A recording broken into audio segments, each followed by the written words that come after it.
Now then, on the Tree of Life, which you see before you there, we have a diagram which perhaps is meaningless to some of you. I know to some of you it is very meaningful because I see many faces here who have gone through our lessons, taken the work which we send by correspondence, which incidentally is the basis for all else.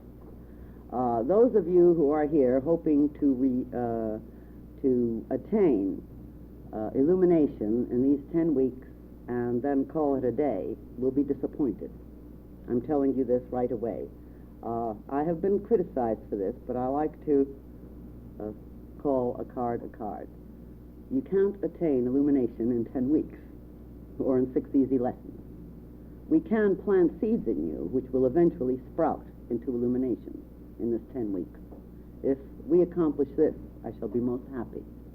But there are many of you here who will realize that if there's anything at all that's important in this world, if there's anything that's really important, it's this one thing, that if there is such a thing as illumination, if there is such a thing as attainment, if we are destined to develop higher consciousness, vaster consciousness, deeper, richer consciousness, if we really have a destiny in this universe that involves the eternal awareness of our own beingness, then surely nothing else counts.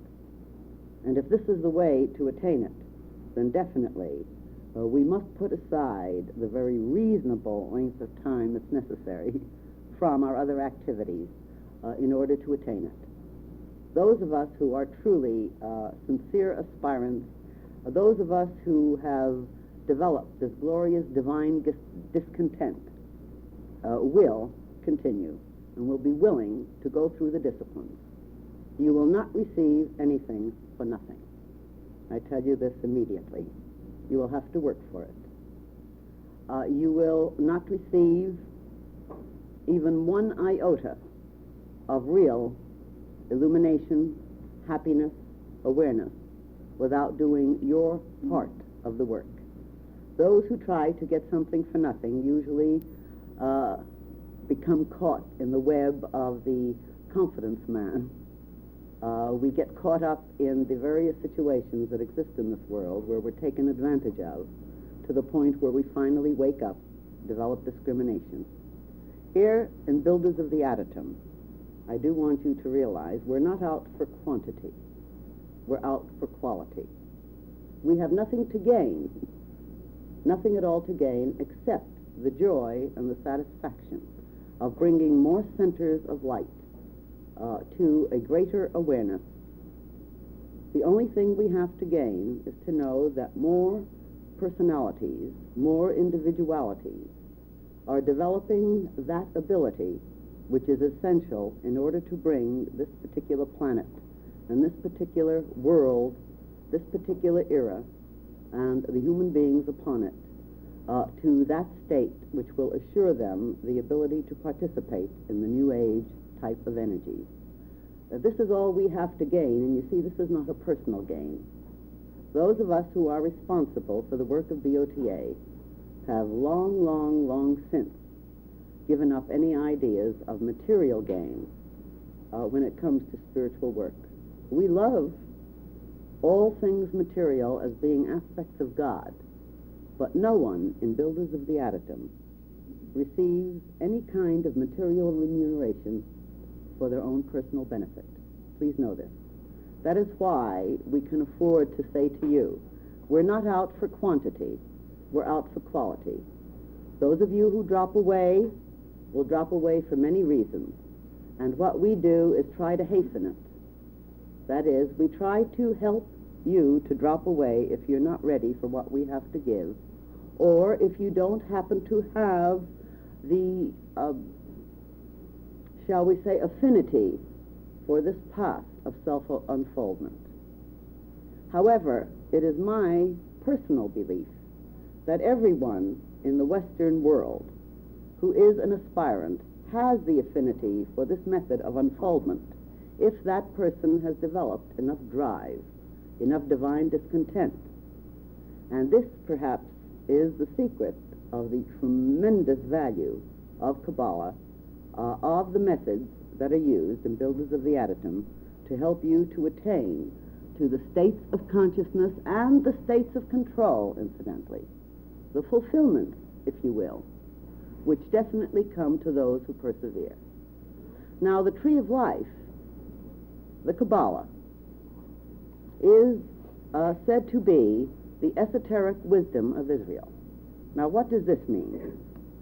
We know that the most extraordinary development that has taken place on this planet in the last 2,000 years is the fact that a certain tradition has remained so stable that even though from Judaism you had a split where you developed a Judaism and a Christianity, you still had this situation that the same holy books were utilized for spiritual development or for religious thought.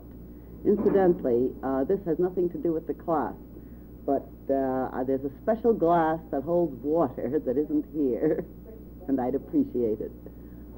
My glass, which was in my office, I haven't seen it. I don't know where it was placed. There's a special lovely little glass that some beautiful, adorable, wonderful, and lovable member bought for the podium. I don't know just where it's been put. I saw it about a week ago. Anyway, the water is a very important thing for me when I am lecturing because I know most of you know this, but some of you may not. And those of you who know it certainly want to share this knowledge with the others. I become very dehydrated while I lecture, and for a very good reason. My lecturing is merely the bridge work. The reason this dehydration occurs is something that isn't very well understood by most people.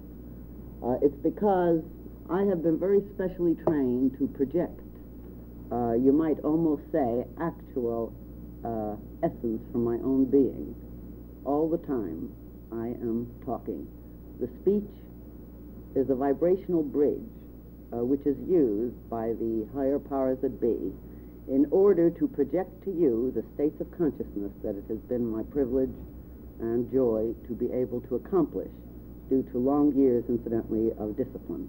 And I discovered long ago that a dehydration occurred. And, of course, this isn't very serious. All I do is drink more water.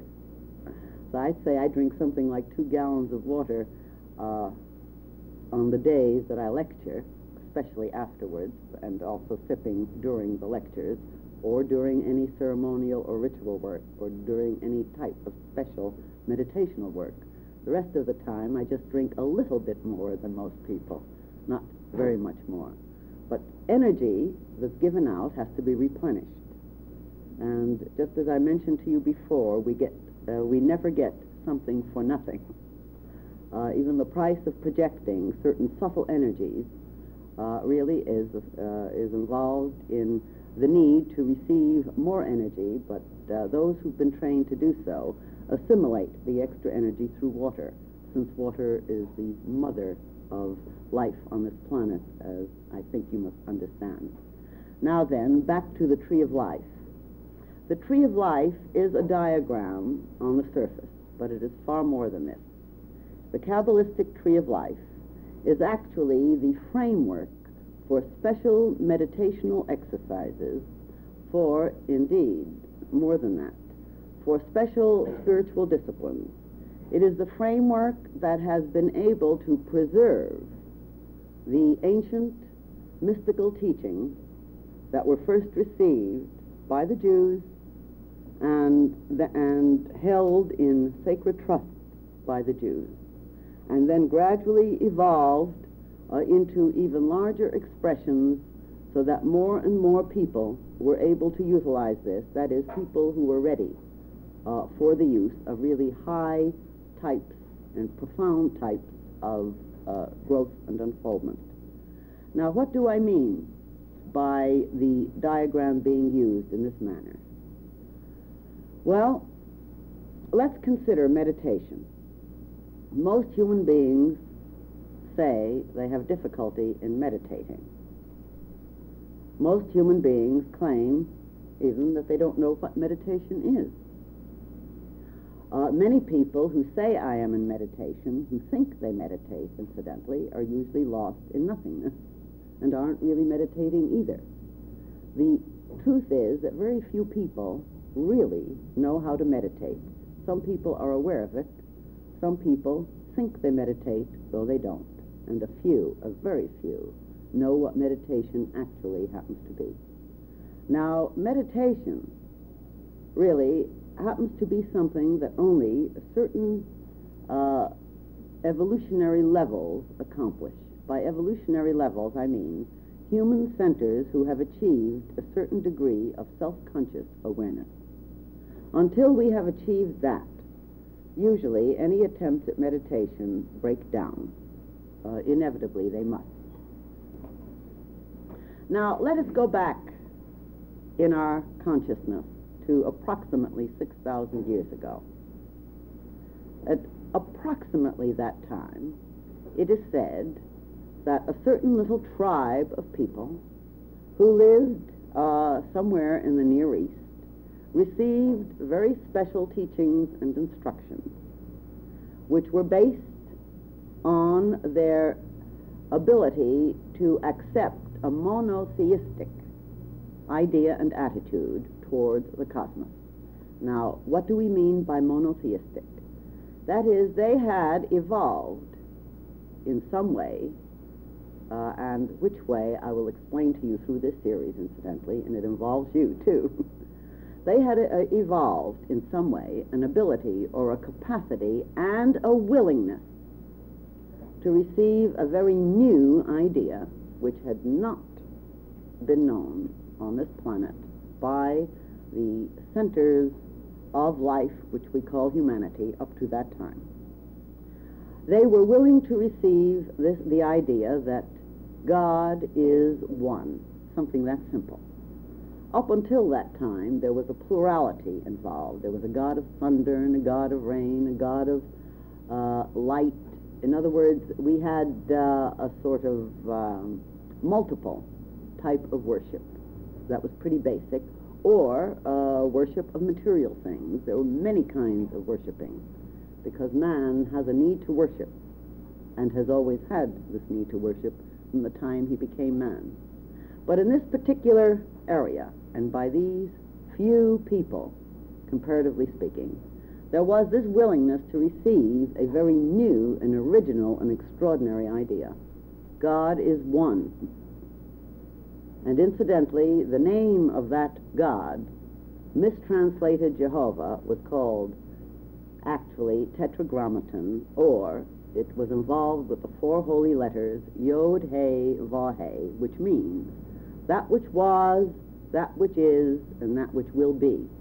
In other words, there was no name given to it at all, not by the individuals who received the teaching.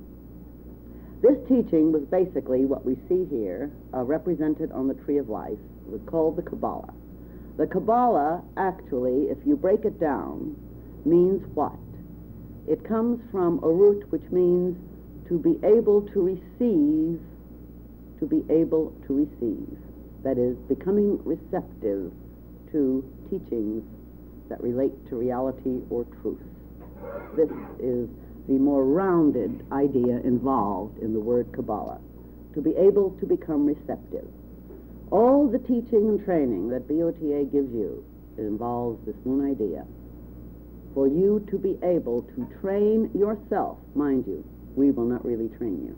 We give you the materials, but you have to train yourself. You can't get it without effort.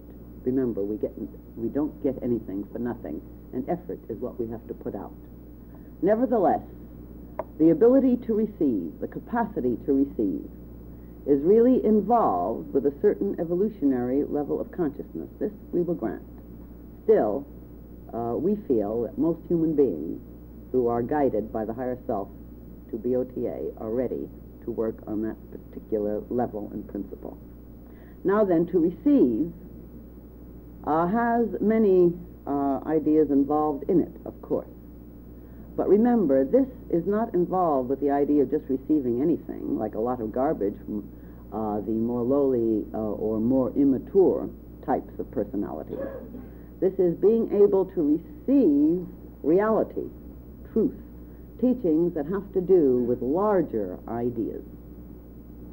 Now, the reception then, or the ability to receive, was apparently achieved to begin with in this area for the higher teachings to be brought to this planet, was received by a group of people who were called the Israelites, a very small group indeed at that time. And according to tradition, when asked who gave them this teaching, always the reply was the angels. Now, what was meant by the angels?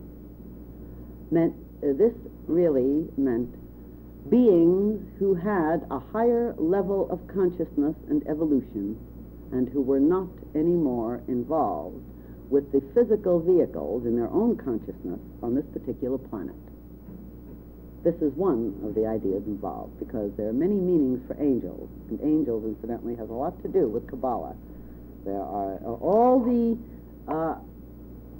terminologies you have been so accustomed to in the Western culture.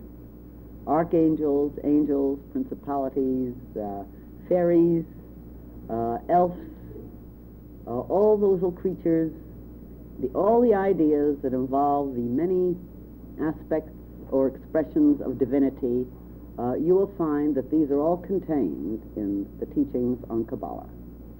Now, remember that at that time, when the Kabbalah is said to have been taught to a few enlightened people, now mind you, this wasn't taught to all these people, who we call the Israelites, to a few enlightened people who had come up out of the genetic strain of the Israelites. When this particular teaching was given, it was given under trust. In other words, it was given in a way which some of us call oral, or perhaps by direct perception, or by ability to achieve a lift of consciousness, so that there was a mutual interflow of conscious awareness between beings on a higher level and ourselves. This has to do with the hierarchy, of course. And I know that right here, for example, we have quite a number of you who have developed the ability to sense things that others cannot sense, just like some people can hear things within a smaller range than others, higher and lower tones. Some people can see things in a greater or a lesser distance. Of course, this has nothing to do with becoming farsighted when you pass 30. You know, I made it 30, as you remember. Became necessary. But the point is that we all have different ranges in our seeing vibratory areas, in our hearing vibratory areas, and in our tactile vibratory areas. Some of us, just with the tip of our fingers, can touch the skin, and we can become aware of all kinds of emanations or sensations that have to do with the person's emotional and mental state. Others just feel repelled without knowing why. Others think it's very nice. Others think it's more than nice. It all depends on your vibratory range and, of course, on the affinities. Still, it has to do with an ability to be aware of the tactile area of our sensation. In the same way, we have individuals who are able to reach into larger or expanded areas of consciousness, just like we have people who are more aware on the sensory areas. And of course, here is where we come into one of the basic teachings in Kabbalah, which is so different from the Eastern philosophies, and it is mainly this, that whereas the Eastern philosophies, having become aware through various meditational techniques, that the universe is based on mind, or that consciousness is that which has created the universe, having come to that idea, they then proceed to try to get us to sort of leave all this nonsense behind, to evolve ourselves away from it, to turn our back on matter, on the physical universe, and to achieve nirvana, or the Buddhic state, and so on, which would be very fine if it were in harmony with reality. But you see, the one and true teaching, as far as I'm concerned, is mainly this, that the divinity or deity would never have gone to all the trouble it has gone to. Notice how I say it.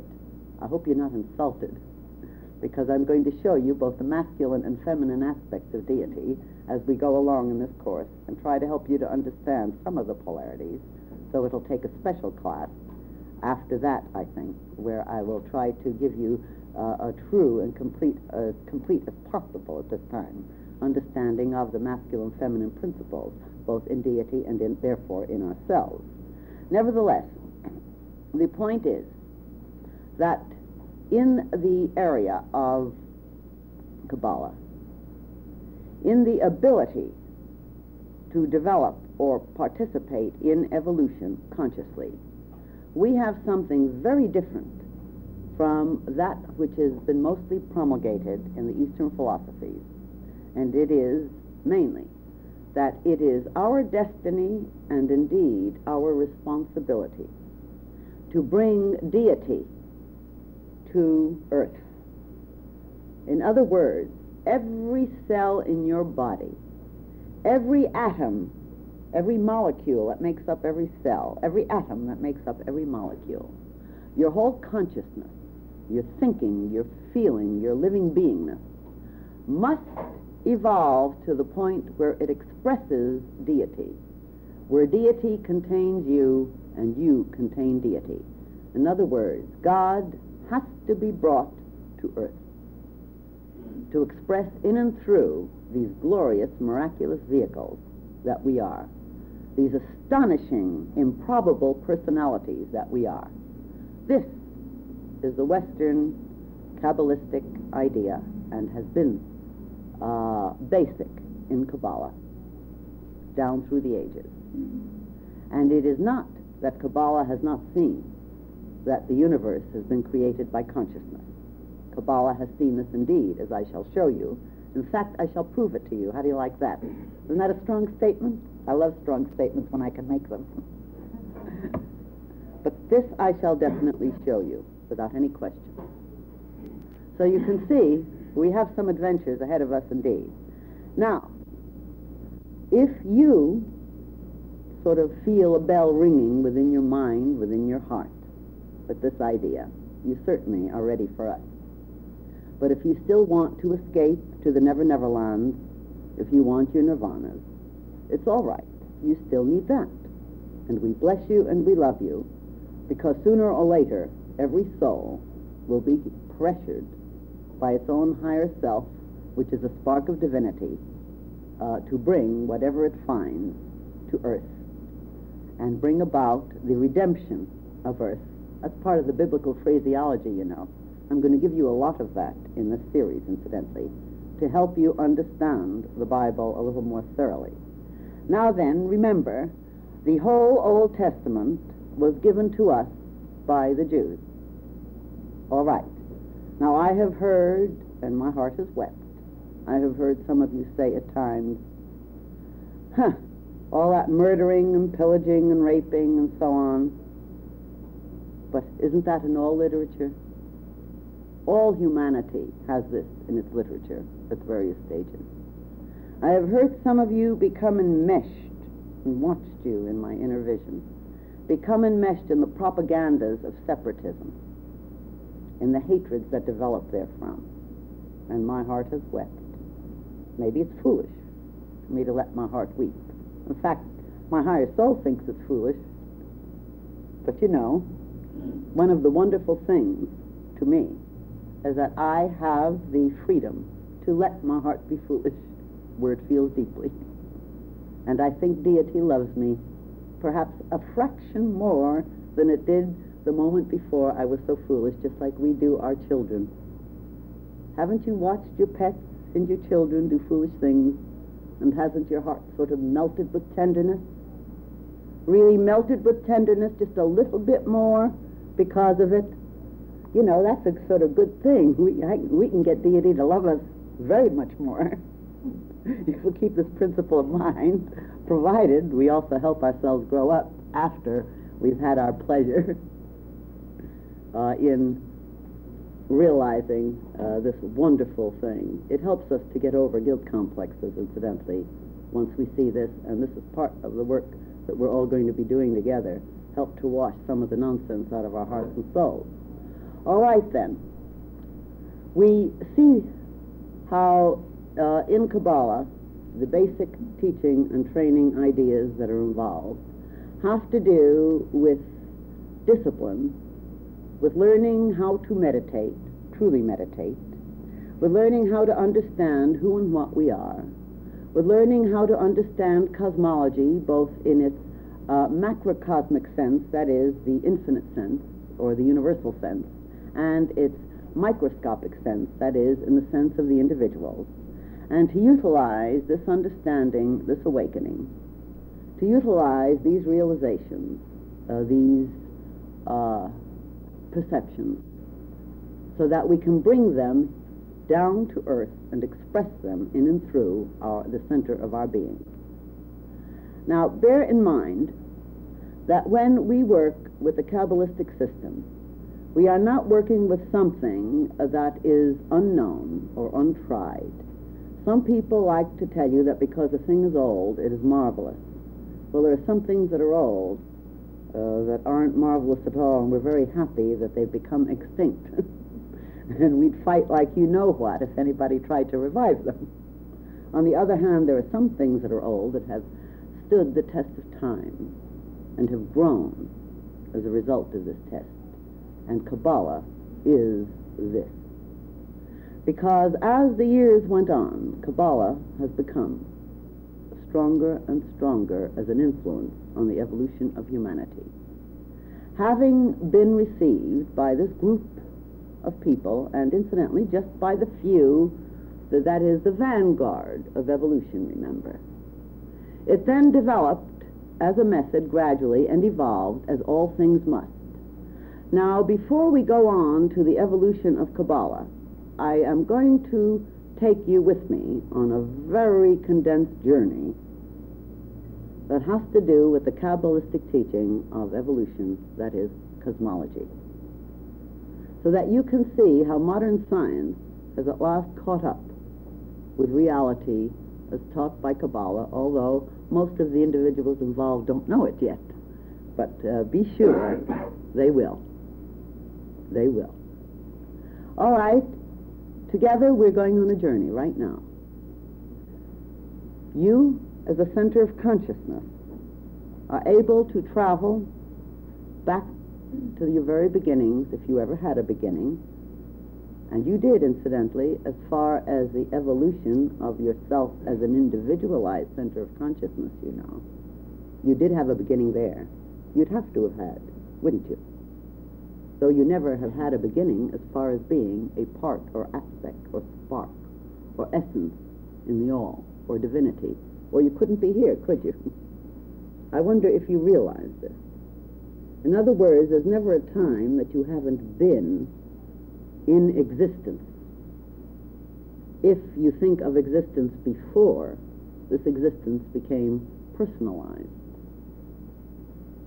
Because if you hadn't been a part of divinity, you couldn't be anything now, since divinity is all there is. I hope you can follow that thinking, because this is Kabbalistic reasoning that I'm giving you right now, without getting you involved in Kabbalistic terminology.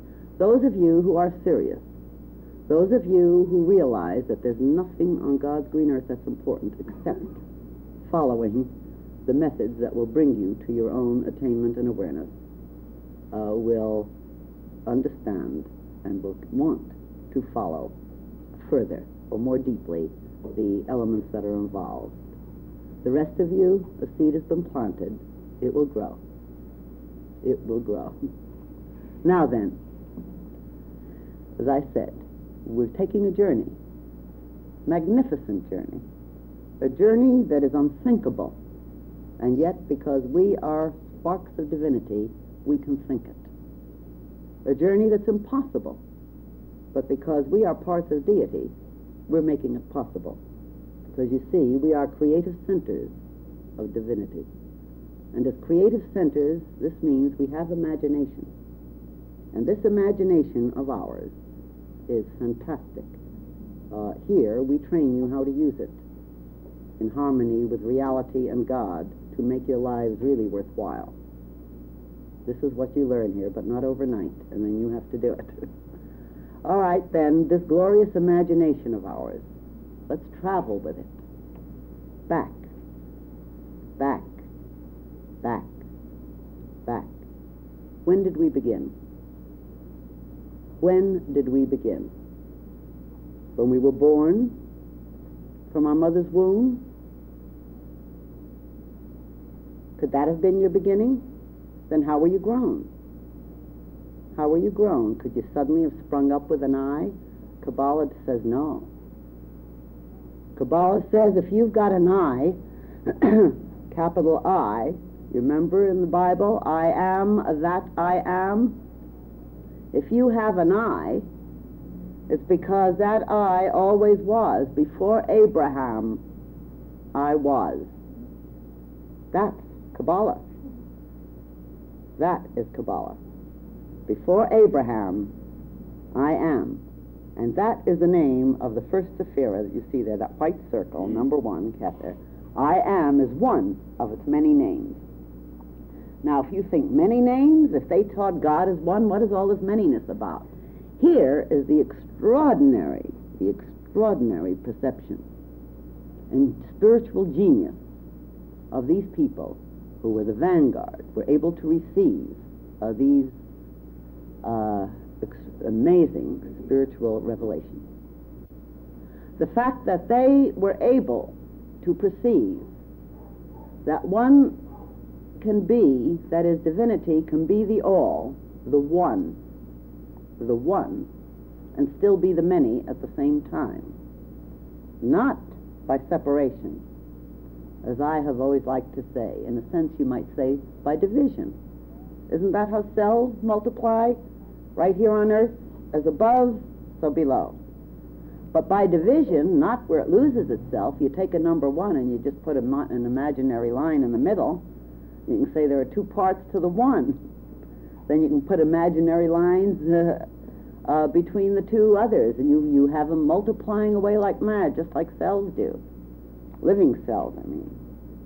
Yet still, this is the 1. These are imaginary divisions. And remember what I said, we're taking an imaginary journey, and imagination is not unreality. This you will come to see more and more. Many of you know this. If you've imagined problems, haven't you had them? You remember Job, what I feared hath come upon me?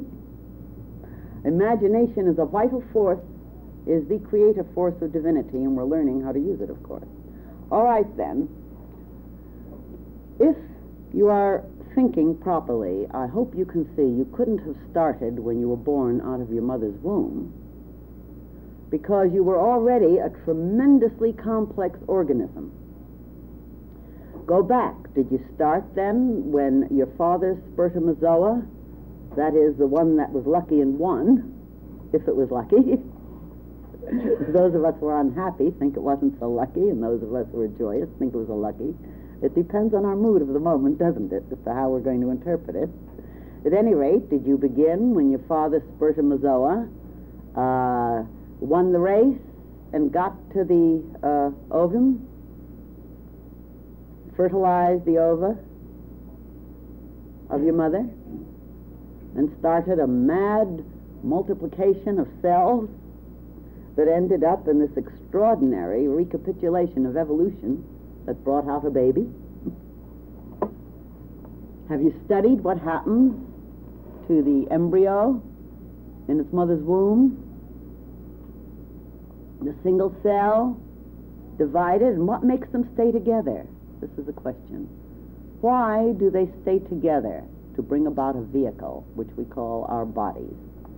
We're going to have to go back some more then. And what would make this happen unless something were compressing it or holding it together into an organization? Can you imagine organization taking place without a mind? For instance, can somebody organize anything unless there's a mind organizing it? Certainly, can't you see that the organization of the growth of a vehicle in your mother's womb, do you see the fantastic complexity of this organization? Can't you see that a mind would have to direct it? Otherwise, how would it stay organized? Wouldn't it fall apart? An organization is what? Something run by a head with all the whole hierarchy coming down from that head. You may call it the president or the prolocutor general. Isn't it horrible? Terrible terminology, but I inherited it, darlings, so don't blame me. And at any rate, we can go on and keep expanding the idea. The president of a company, the mayor of a city. You have to have an organizing head and then a whole hierarchy going downwards. No matter what it is that you consider. You can't manufacture anything, you can't make anything without a thinking, organizing consciousness that's organizing it. So your cell, two cells, your father's spermatozoa and your mother's ova. Now how could they have continued an organization that went on into such a fantastic line of evolution that exactly, incidentally, duplicates whatever our scientists have found about the organization of vehicles on this planet, except they skip certain groups in a way, or else science hasn't seen how to understand some of the apparent little jumps that take place, one or the other. At any rate, wherever you have organization, you must say a consciousness is organizing it. Therefore, your consciousness had to be organizing your vehicle. Well, what do you want to say? Your mother's consciousness was, but she wasn't. She was either happy or sorry. She was either bawling your father out or else praising him for his great abilities, depending on whether she wanted you or not at the moment. Still, deity saw to it. Deity saw to it that you were brought about whether your mother wanted you or not, because all of us are part of the whole infallible necessity of evolution. Whatever the personal centers may think or want at the moment, we may have a certain degree of freedom of response, but there are certain parts of our being which are part of the whole and must act in accordance with the laws of the cosmos. So certainly your consciousness had to be involved in the growing of your vehicle. Your mother didn't do it. You'll say, oh, her subconsciousness did. I heard a few of you say that in your hearts. What do you mean her subconsciousness did? Do you think because you have a word you understand what it means? What does that mean? Her subconsciousness did. Quite a few of you immediately were trying to excuse it there in your thought processes. We make the mistake of thinking because we've named something that we understand it. What is subconsciousness? What do you mean her subconsciousness? Kabbalah says subconsciousness isn't hers or his. It's ours. Subconsciousness is the universal substance that has embedded within it the knowledge of its whole experience, and we all share in it. Just like every lagoon, though it looks like it's an isolated bit of water, has an undercurrent. It's fed by the ocean, and so it rises and falls with the tides, even though it looks isolated. So when you say my subconsciousness, you're making a mistake. You have a lagoon in which you have a certain amount of tremendous powers, and you can really have a lark. I mean, you can have a tremendous time with your imaginary creative abilities. By imaginary, I don't mean they're false. I mean creating in and through that divinity in you, which is able to imagine and therefore build and collect atoms around that image so that finally it manifests. I mean, you're all familiar with that idea, I hope. If not, you will be before we're through. So the point is, don't give me the excuse in your minds or hearts, that's subconsciousness, because we don't know what subconsciousness is until we've experienced it directly, and I have. Therefore, I know. There are certain areas in which I can speak very positively, and that's one of them. I know what cosmic subconsciousness is. I haven't experienced it once. I would hate to tell you how often. and I'm aware of the principles involved. That's why I know that none of our thoughts or emotions are private. Now, that may horrify you, but that rather delights me. I like the idea. Maybe I love humanity. Some people are foolish enough or lucky enough to have reached a perception where they can, and I do. I know one of my very dearly beloved fraternal brothers said to me once, "How come you let everybody sort of touch you and things like that? Don't you get too close to them? The kind of thinking and feeling they do. I don't see that's bad. You take on some of their vibrations." And, of course, he had a point there, incidentally. On the other hand, there's another point also. Because I happen to know that whether I touched you with my physical hands or not, my aura extends due to my ability to experience the one, the indivisible. And I experience it more than most. Though there are some who experience it more than I do, I'm glad to say. I know, I don't think, it isn't a theory, I don't have to believe, I don't need any blind faith. I happen to know by direct experience that everything you think and feel affects me. Everything I think and feel affects you. I know this. And because I know it, I also know that your burdens are mine, your joys are mine. I also have a greater sense of responsibility towards you because of my knowledge.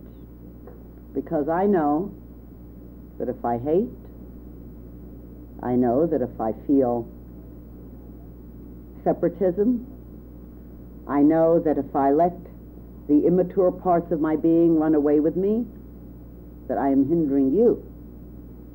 I am giving you a very powerful energy to react to. I know that when I spread my love, I'm sparking your ability and capacity to love your husbands, your wives, your sisters, your brothers, your children. I know to the degree that we learn to love each other, that we're expanding our capacity to love all else. This is the teaching of Kabbalah, basically.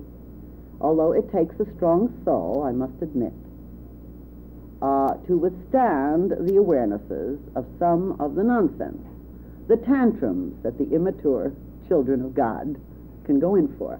And we do not deny this. We do not deny it. And there are times when I'll spank. Incidentally, I've learned to spank pretty good, though it took me a while, where I see that a tantrum is making a child of mine, a spiritual child of mine, a part, an aspect of God, run away with himself or herself. So you see, this hasn't to do with being sort of mushy.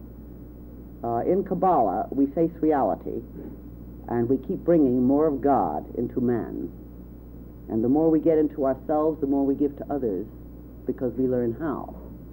The stronger the soul, the more it withstands the immaturities, the more it learns to experience its selfhood, capital S, and helps others so to do. This is my responsibility. It's also my privilege. All right, now then, in this journey, I hope that you're starting to see that consciousness had to create anything that's organized. A typewriter can't create itself, nor can any machine. And certainly the organism of man is the most extraordinarily complex thing that exists. So we go back then what has been organizing it? Well, we're not going to go backwards in this way. I'm going to ask you to take a jump. Now, you're an aspect of divinity, so you can do it. Come with me now and jump all the way back, all the way back. Jump to what could have been or may have been the beginning, the very beginning of the universe. You say there was no beginning to the universe? There's always a beginning to organized physical substance. And there's always an end to organized physical substance. because organized physical substance is in a state of evolution. And so there has to be both a beginning and an end to that part. That doesn't mean there's a beginning and end to consciousness, though. Because if there's a beginning, what you have to say is this: consciousness had to begin it. Does somebody start building a house unless consciousness began it and finishes it? Can somebody build anything? So we go back. Now, some of you may say, why does she go on like that? I believe in God. That's not enough. It is not enough to believe. That's why we are so persistent in the things we have to teach you. You have to know. If you are believing, you're liable to believe any kind of nonsense. Suppose you believe some things that are true. Good. But you're also going to believe a lot of things that aren't true, if you're going to be satisfied with just believing. No. You have got to demonstrate it. If you can't demonstrate it, you don't know it's really so. Do you know? You'll say, well, I know, my heart tells me. Well, let me tell you, the heart told lots of people that unless they believed in a certain religion during a certain period, they were doomed. And so out of the heart telling them, their love, and I put the word love in quotes, made them put these people on the rack. And we have in history tears streaming down the faces of these so-called religious human beings because they loved the person's soul so much that they would destroy them to make them believe that unless they had a certain dogmatic idea, they were doomed. Do you think believing is enough? No. That's again the reason we say we're not out for quantity, we're out for quality here.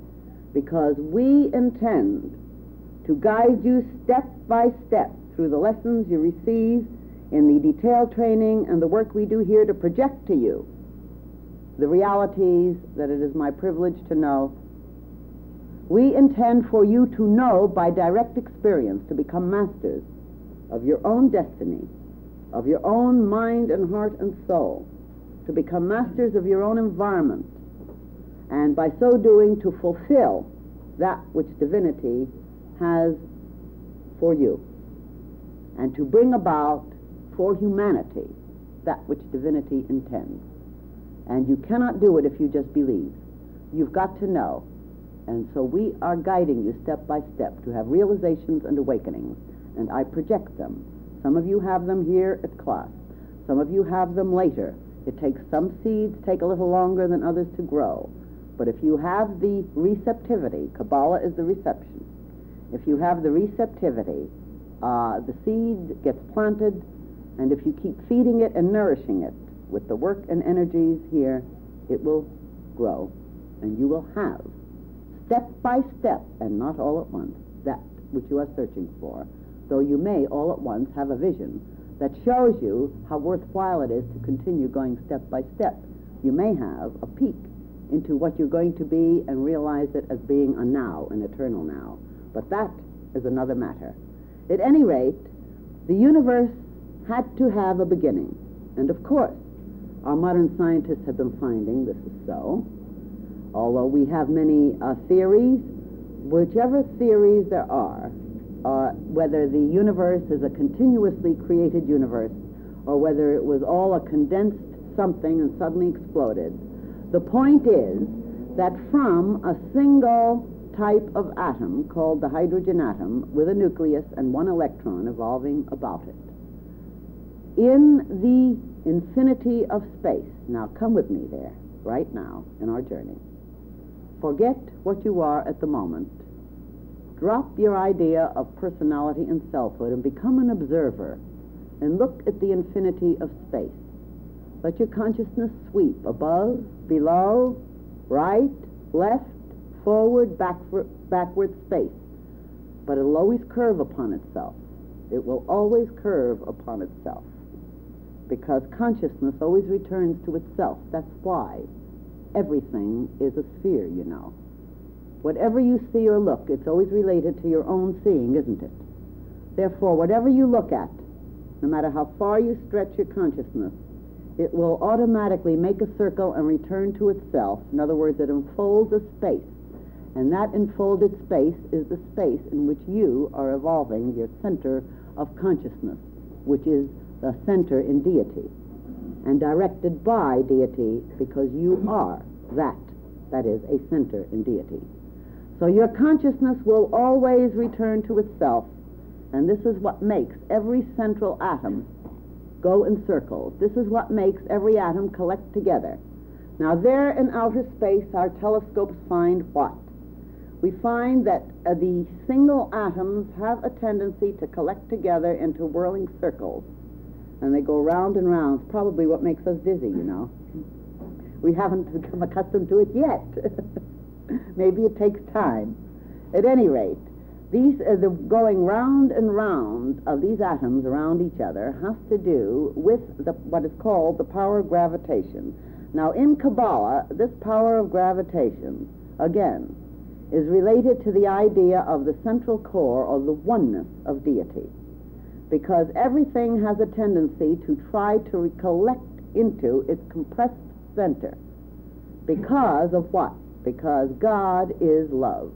Isn't love attraction? Gravitation is attraction. God is love. And where these atoms came from, incidentally, is something we won't bother with now, but I'm going to give you some exercises right here in class as we go on together to sort of try to give you an idea so that your consciousness will have something to chew on and meditate on to help you experience very extraordinary things in your own being. Nevertheless, think of this. Everything has a tendency to be attracted. Every body is attracted to every other body, B-O-D-Y.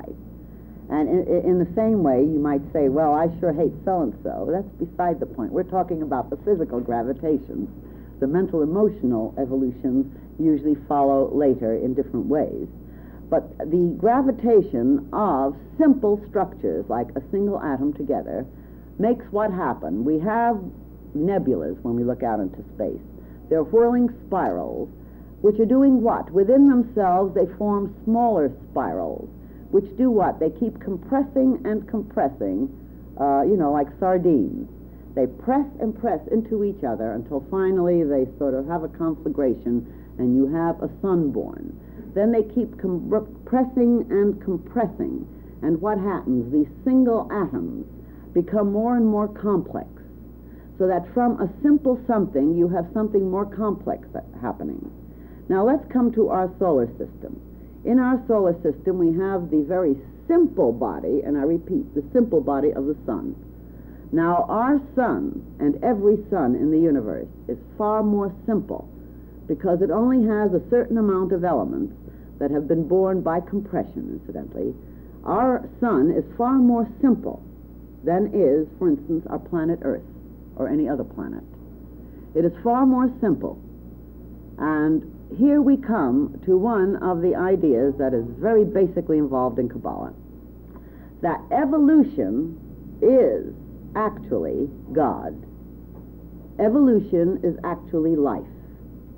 We cannot say, when did evolution begin, or when did life begin? What happens is that God, or life, or the One, starts concentrating a center within itself. Now, mind you, listen to this carefully. It isn't a center. It isn't a center. It concentrates a center, like you can concentrate on a center of something. It concentrates a center within the everythingness in order to organize itself into more consciousness. Look at this planet for a moment. Look at evolution. On this planet, we have elements that go from the number 1, which is the hydrogen atom, having one electron whirling around it, with one core at the center, to elements that go up to 100 and something, which means 100 and something electrons whirling around the core, with 100 and something of the positive charge in the middle, plus a few little extra goodies that they throw in as they get more complex. But the point is, on this planet you have an extraordinary number of more elements than you have in the sun, or in any sun, actually. And you have this because the planet is a more complex type of form. Now, on this planet, you have another thing then that develops. On this planet, you have these various elements start gathering together. They fall in love with each other. They start immersing themselves in each other under very extraordinary conditions, and they start becoming what? On this planet, they start developing themselves from atoms, which are called, when a group of them are together, called elements. They start developing themselves into compounds. In other words, like an atom of one thing will join with an atom of another thing, and then it'll become something new entirely. I've often loved bringing out the idea of salt.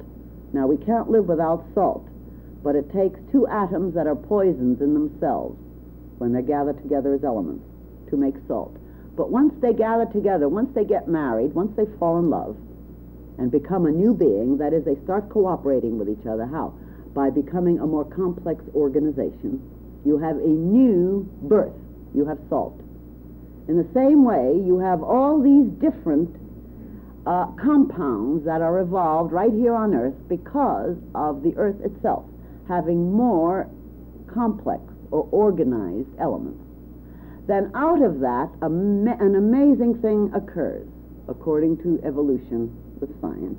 And Kabbalah has always taught this. This is the point. They say we've only recently learned things. No. Kabbalah has always known that from the simple, you evolve into the complex. They start with number 1 and they go around to 10. But remember, they also keep increasing their numbers in other ways, which I will show you, because they say God creates through geometry, through number, and this is exactly what science has found. You add more and more numbers to your atoms. You add more and more numbers by compression, incidentally. In other words, colonies come together and they start cooperating. So that when you have a whole bunch of compounds that have come together and started to cooperate, then you have something that evolves, it's able to express the organization, which brings a more advanced state of beingness. Now, God has not been absent from the single atom. God has not been absent from the element, nor have you, incidentally. This is your evolution we're talking about, not something away from you. God, or you, that center which you call I am, has not been absent from the compression of these various elements into compounds, from the compression and organization and association of these compounds, the cooperation of these compounds with each other, to become what? Molecules. From the compression and development and organization of these molecules, which finally develops a cell. And your body is made up, your physical body is made up out of trillions of cells, which are made up out of the molecules and the compounds. You are the atoms that were flung into space before the beginning of time. You are that. Your body, whatever complexity it has evolved on the physical plane, your body is made out of the stars, out of the infinite universe. Your body right now holds atoms that were perhaps created billions of years ago. If you want to go and look at it through a telescope and have some great astronomers show you some distant galaxy, your body could have atoms from a galaxy that doesn't exist anymore. Because we look out into space through a telescope and we see what isn't there. We see into 6, 7, 8, 10 billion years ago, and perhaps more. So we look out and see into 10 billion years ago. Do you realize the vastness of this? If your consciousness can see into 10 billions of years ago by looking at a picture of 10 billion years ago, and we don't know what's there now, it certainly isn't there anymore, because it took the light 10 billion years to get to what the camera collected. That's why it was 10 billion years ago. So you see what happens to the past? Now this is what Kabbalah has always said, that we are coexistent with everything that has ever been before time began, and that's you. Whatever atoms you have in what you call your physical body are collected around you. Why? Because you have evolved a consciousness that has been able to go to collect from the whole universe, incidentally, and from the sun, and from this planet, more and more organized forms. In other words, you have more and more become a center of consciousness, which means what? You have been in the process of evolving an I know that I am an I am, and we cannot tell you how long in physical terms. And yet you have always been I am, but you did not know you were, just like you didn't know it when you were first born, because we recapitulate these things. Now, Kabbalah has stated at all times that all things start from the primordial point, from the simple, and by love and compression, that's why they call the number one the beginning of the whirling, the point within the circle. Isn't that interesting? Kabbalah knew this, because naturally higher levels of consciousness knew this. And they taught it to the Israelites because a few people had evolved in that particular group who were able to accept that tremendous idea that God is one and that everything that exists is an evolving center of that one. Now why, one would ask, would God have had to take from the simple and start bringing it into more and more compression to bring more and more organization? Do you realize the organization involved in your body? Do you know why the human vehicle is the most highly evolved consciousness? Because it's the most complex. You go up the line and you find the more organized and complex the body, the more degree of consciousness, of imagination, of personality, of will, and of ability to affect and change the environment is involved. And when we come finally to the human vehicle, what have we got? We have something that is fantastic and utterly improbable, as our scientists say. We have something that has become aware of itself. It has turned its consciousness around, just like the universe is said to be curved, just like I said, all light travels in curves. Everything develops into a sphere because of these curves. We have developed the ability to curve our center of consciousness around to ourselves and start saying, I am I. In other words, we have achieved the first major and primary step of evolution. We have become something that makes it inevitable that as long as we continue in the way we're going, we are going to become God-men. God-men, which incidentally in Kabbalah and in the Bible is said to be higher than the angels. Men-gods, no. God-men, yes. This is what we are after. Now, the reason we have been able to start turning our consciousness around is what? Because we achieved a complexity of vehicle with a kind of brain, finally, and incidentally, we grew it.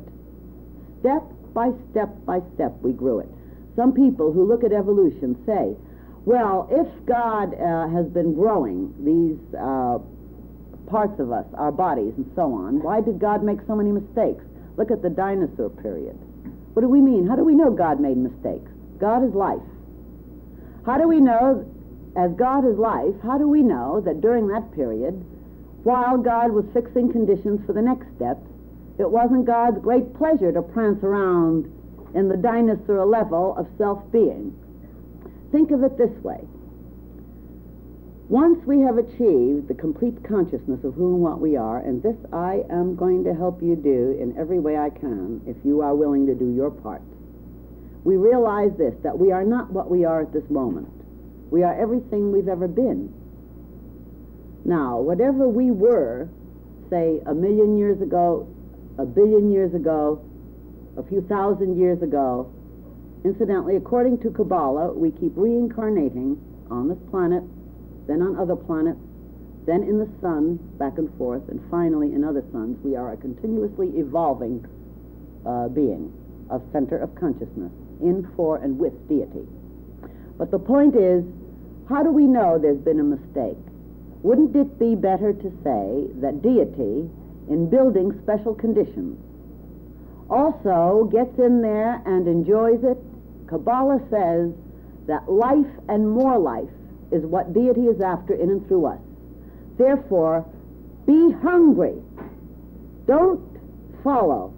I repeat, do not follow the teachings that tell you to kill desire, to give up wanting anything. This is the opposite of what true perception and experience can tell you. I ought to know. I followed the Eastern teachings once. I know. It is not correct. I know. I've gone further. I've gone beyond their nirvana. I promise you, my darlings, I've gone beyond it, and I would not lead you astray. My love is too complete to remotely let me do this. You can develop more and more hunger for life, which can be fulfilling. And yet, you can also recognize that every bit of hunger is something to want, even if it isn't fulfilled yet, because that means you're alive. Aren't you dead when you stop hungering? What do you mean? You who've read so many books, quoting and prattling, some of you, alas, you precious ones, about what we've got to do is kill out desire and give up wanting physical things and so on. Of course we want to give up being materialistically oriented. He who thinks that fulfillment is in getting things is indeed buried in nonsense. But life will teach that person. Still, if that person is hungry for things, that person is better off, because they'll reap the repercussions of getting what they want and having it turn to dust in their mouth and ashes on their tongue. And they'll keep growing. They're better off than the person who says, I will give up desire, I will return or find or try to achieve nirvana. God is life. God is evolution. You are life. You are evolution. You are the vanguard of evolution. This is what Kabbalah says. As the vanguard of evolution, you have a responsibility to your own center of selfhood. You have struggled and torn. You have been tormented, and you have wept, and you've laughed, and you've pushed, and you've compressed to make yourselves the extraordinarily unique and glorious personalities that you are today. Oh, you think you haven't got a glorious personality? Nonsense. I'm going to thank you. We're all unique. No one but you can let divinity share with you the way you think, feel, behave, know, grow. You are unique. You are a color in the universe that has never been duplicated and cannot be, because you are your own group of beingness, of your own line of evolving, expanding consciousness. So remember, Kabbalah says that God is life. God, life, incidentally, is associated with number 2. We'll go into that through the rest of this series. God is organization. God is evolution. That's associated with number 3. After number 2 works on number 3. That's the number 2, the father, the masculine principle, goes to work on the number 3, the feminine principle. And I don't know, the boys have been blaming the girls, saying Eve tempted Adam into all this naughtiness and nonsense. According to Kabbalah, it's the impact of the masculine principle that started the feminine principle into organizing all this evolution. So I don't know, maybe we'll have a word or two to say to you wonderful masculine representatives, so that we can all sort of take not the blame, but congratulate each other joyously and saying, my God, I am glad that God had this brilliant idea of evolving centers of deity that are you and me. Incidentally, that's what we're after. Wouldn't you enjoy that? Instead of the way you feel or think? And you can feel this way, and you can. I promise you can, if you're ready to and willing to work on it. All right, then. God is evolution. Evolution is not something separate from God. Not that that is all that God is. For example, I am whatever I am. Some people may want to call me naughty names. I hope not. but they might want to, especially if they don't like some of my ideas, and some will call me very sweet names, and that I like, naturally, because we're each the center of the universe that we are experiencing for deity, as well as ourselves as part of deity. But the point is, I am I, and each of you are the same extraordinarily unique and glorious thing. However, the fact that I am I doesn't keep me from expressing many aspects of I, does it? Now, I express many ways of beingness. Now, when I was something like, I shouldn't tell you, you may hold it against me, but when I was something like 13 years old, I went into, one of those adolescent sprees and played hooky for just a little while from school and went out feeling quite grown up and got a job in a candy packing place. And I really packed candy very well. I'm proud of myself. I packed it into me far more than I packed it into any box.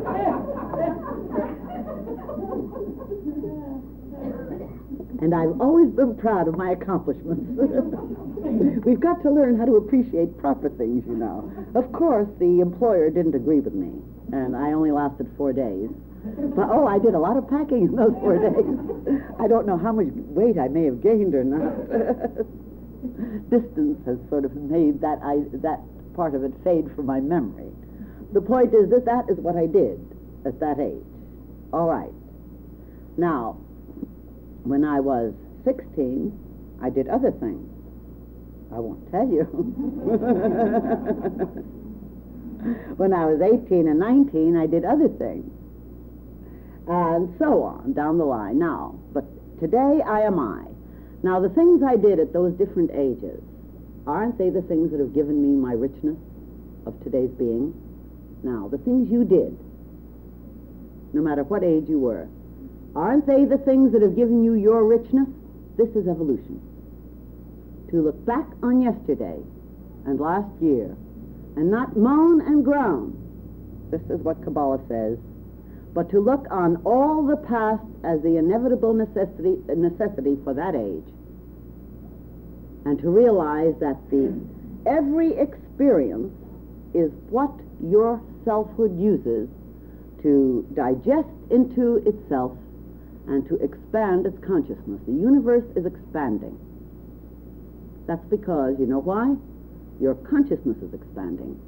Our scientists say the universe is running down in its energy, entropy, and someday will be a thoroughly dead thing. But remember, you don't get something for nothing. But the point is, as the energy of the so-called physical universe is running down, you know what's running up? Consciousness. We're using it. We're eating it. We are eating it. We are assimilating it. We are expanding our beingness through it. We have a completely erroneous idea if we want to get away from anything. What we want to do is walk with the ecstasy of I am I, because I am the vanguard. I have had the stick-to-itiveness. I have had the ability. I've had the amazing, miraculous good luck, if you want to call it that, though it isn't really just that. I have had the extraordinary beauty of the love of God to such an extent that from an unconscious center of all, I have been able, because I am a spark of consciousness of that all, to start deepening my cup of being by going through all types of experience, pushing my way up the ladder. And the point is this: if our consciousness first had to go through knowing what it feels like to be a lizard or a fish or a snake or a worm, of course some people think I still am, or an ape. Some people think, some people look like that, especially if they're mad at them. But if my consciousness has gone through those areas, learning how to organize more and more complex vehicles in and through which to evolve more experiences. Is it any different than the fact that when I was 13 years old, I was able to pack so much candy into myself as well as a box? Isn't that just part of the experience of yesterday that has enriched and grown us? Therefore, God has to be seen as the core of our beingness. And yet we have to see ourselves as being the core of God's beingness. Deity apparently has such a nature that it must keep expanding its selfhood through developing individualized personalities for richer and richer beingness and awareness. And incidentally, on this planet, that's us. I think that should be a good beginning. We're going to be giving you a lot of important exercises to try to help you experience this while we project certain awarenesses to you, at least so that you can get the seeds. Some of you will have quite a few experiences through this whole course that we'll have, or this class that we'll have in this condensed period. But the thing I've tried to show you basically as a beginning is this, that according to Kabbalah, and we have a truth here that is fantastic. I'll give you some more of the evolutionary history as we go along with the class. Deity definitely and always has been in charge of the evolution of life, because life is deity, even though life is not only, that is, deity isn't only life. Deity is something more, but just like I am now something more than I was when I was 13, and at age 13 I had all the potential that was going to grow me into today. Maybe some of you thought I should have given up at that time. I hope not. Nevertheless, whatever potential I had at 13, that was part of what I had to go through to become my today, didn't I? All right, as a center of experience, a line of self-discovery, a line of discovering myself, where my consciousness could finally turn in and be able to look at me and say, I am I. If this seems vague to you, we will make it more concrete and clear as we go along. We have an ability to do this. Many of you already know, I realize. So just for this week, I want you to try to bear in mind this basic idea, because it's a vital beginning and necessary before anything else can really develop. And that is that deity in itself is something we cannot hope to comprehend from this level of awareness. But it is possible to develop in such a way to achieve a certain center of awareness so that we can experience deity directly and know by becoming it. You don't know what a dog or cat feels like unless you can become a dog or cat, and certainly I have, more times than once. You don't know what anything feels like unless you become these things. All you can do is guess by its behavior. Now, you can know certain aspects of deity, but before you can know them, you have to start working in special ways, transmuting what your old thinking, feeling patterns. And there are other elements involved which we will go into, and we're going to help you with these very extraordinary exercises which I have been given for all of us to work with together here. We're going to have a very short intermission in just a moment. I'm going to ask our beloved hostess, Anne Ryan, to come up and give you some announcements as I go out. Then you will get up and stretch, get your blood circulating. Those of you who love the filthy weed, that's all right, we don't say you shouldn't. You can go out and enjoy it out of doors. Be sure you put it out. And otherwise, just sort of stretch, get yourself awake, and then after about 5 minutes, we'll return together. We'll have some questions and answers. We'll have a special meditation, and then we'll proceed with the classwork next week. We will sort of, in some ways, deliberately wait for those of you who need to be weeded out to weed yourselves out, or those of you who just aren't able to participate at this time for other reasons, to sort of step back so we can develop a coherent vehicle, because the vital energies we work with, we like to make sure that we have as few disruptive factors in the mind and emotions as possible, because we are working with very intense energies, and it's much easier for us when those who are just curious finally drop away. We've had very good luck with using this method for many years now.